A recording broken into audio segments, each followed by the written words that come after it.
परम पूज्य गुरुदेव वंदनीय माता जी की चरणों में कोटि कोटि प्रणाम।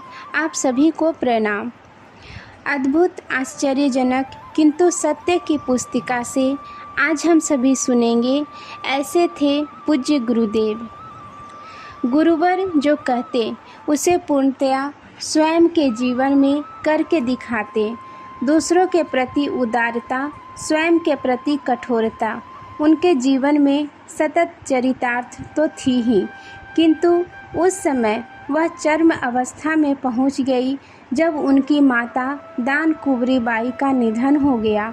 मथुरा में जब वे अस्वस्थ थीं, उस समय भी आचार्य जी के कार्यक्रम सारे देश में अनवरत चल रहे थे। हर बार तपोभूमि के कार्यकर्ताओं को देखरेख करने की हिदायत देकर जाते थे, पर पता नहीं क्यों इस बार उन्होंने कहा कि यदि कुछ अनहोनी घट गई तो दोनों स्थान पर टेलीग्राम करना, जहां कार्यक्रम समाप्त हो वहां और जहां प्रारंभ हो वहां। साथ ही आवश्यक निर्देश देकर दौरे पर चले गए। दृष्टता की आंखों से भला कोई बात छिपी कैसे रह सकती थी। वही हुआ जिससे समझा कर गए थे। उस समय छत्तीसगढ़ के महासमुंद में 1001 कुंडीय यज्ञ चल रहा था। प्रवचन के बीच में उन्हें टेलीग्राम दिया गया। टेलीग्राम पर नज़र पड़ते ही वे सब कुछ समझ गए। 1 मिनट के लिए आंखें मूंदकर उन्होंने दिवंगत आत्मा को श्रद्धांजलि दी। पुनः सहज भाव से यथावत अपनी विवेचना करने लगे। उस समय लोगों को कुछ समझ में नहीं आया, पर बाद में जब सभी ने सुना तो आश्चर्यचकित रह गए। ऐसा समाचार पाकर तनिक भी विचलित न होना, स्थिर भाव से अपना कार्य करते रहना किसी स्थित प्रज्ञ योगी के लिए ही संभव है। सबके मन में एक ही आशंका थी कि गुरुदेव मथुरा चले जाएंगे, तब यहाँ यज्ञ का क्या होगा। किंतु उन्होंने अपने कार्यकर्ताओं को निश्चिंत करते हुए स्वयं के प्रति कठोर बनकर स्पष्ट कर दिया कि आगे के सभी कार्यक्रम यथावत रहेंगे। हम कहीं नहीं जा रहे, आप सभी के बीच ही रहेंगे। सबने आश्चर्य किया कि ऐसा कैसे हो सकता है। स्वयं की माता जी का श्राद्ध क्रम चल रहा हो तो बेटा बाहर कैसे रह सकता है। पर महापुरुषों के सभी कार्य लौकिक नियमों के अनुसार संपन्न नहीं होते। उन्होंने तो अपनी ओर से श्राद्ध क्रम उस 1 मिनट में ही संपन्न कर लिया था। कार्यक्रम आयोजक प्रसन्न थे, क्योंकि इस स्थिति में भी गुरुवर सभी कार्यक्रमों में उपस्थित रहे। उनका कोई भी कार्यक्रम स्थगित नहीं हुआ। सभी कार्यक्रम यथावत जारी रहे। अंतिम संस्कार के सारे लौकिक कृत्य वंदनीय माता जी द्वारा संपन्न हुए। इस संबंध में उन्हें सूक्ष्म संपर्क से निर्देश मिल गए थे। उनके निर्देशानुसार स्वजनों, परिजनों, आगंतुकों, इष्ट मित्रों की उपस्थिति में अंत्येष्टि संस्कार संपन्न किया गया। इसके बाद परम वंदनीय माता जी ने कम से कम 1 दिन के लिए इस असह्य दुख में पूज्यवर की उपस्थिति चाहिए। इसके लिए उन्हें मनाने हेतु मुझे जाने के लिए कहा गया।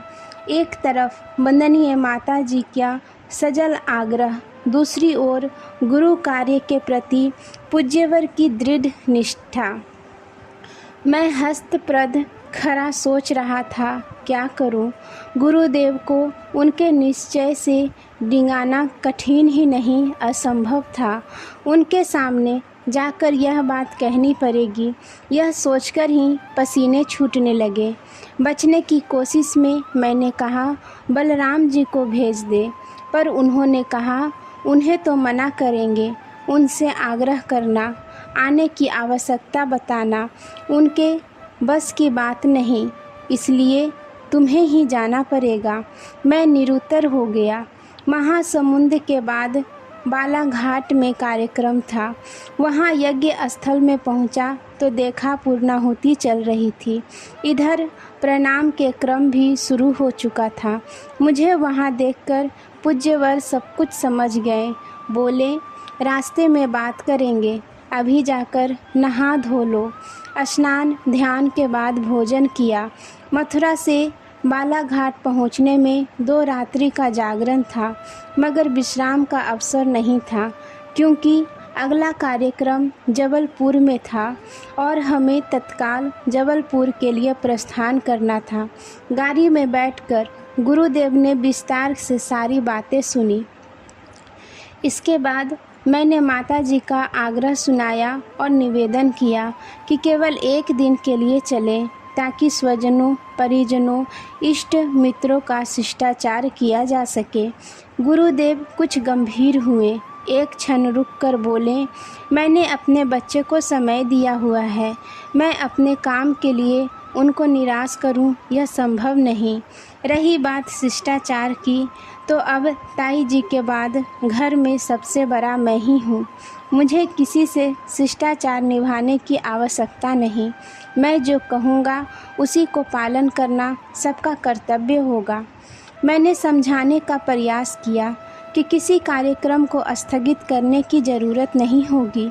जबलपुर के बाद बिलासपुर के निर्धारित कार्यक्रम के बीच 1 दिन खाली है, इसलिए जबलपुर का कार्यक्रम संपन्न कर तुरंत मथुरा की ओर प्रस्थान किया जाए, तो वहाँ सभी से मिलकर निर्धारित समय पर बिलासपुर पहुँच जाएंगे, या 1 दिन विलम्ब हो तो भाई लोग मिलकर संभाल लेंगे। दरअसल इस आशय की सूचना हमने बिलासपुर के कार्यक्रम आयोजक श्री उमा शंकर चतुर्वेदी जी को दे दी थी कि संभव है कि 1 दिन विलम्ब हो जाए। ऐसी परिस्थिति में आप लोग मिलकर संभाल लें, लेकिन यह बात मैंने गुरुदेव को नहीं बताई। इधर बालाघाट से रवाना होते समय बिलासपुर से चतुर्वेदी जी का भाई साहब के सुपुत्र नरेंद्र जी आ पहुँचे। वे पूज्यवर को लेने आए थे। उन्हें देखते ही गुरुदेव बोल उठे, तू चल, मैं आ जाऊँगा। मुझसे बोले, कर दिया न तूने लड़के को परेशान। आखिर निराश होकर मुझे अकेले ही लौटना पड़ा। प्रस्तुति बीरेश्वर उपाध्याय, शांति कुंज, हरिद्वार, उत्तराखंड। आज के लिए यहीं तक। आप सभी को धन्यवाद। जय गुरुदेव।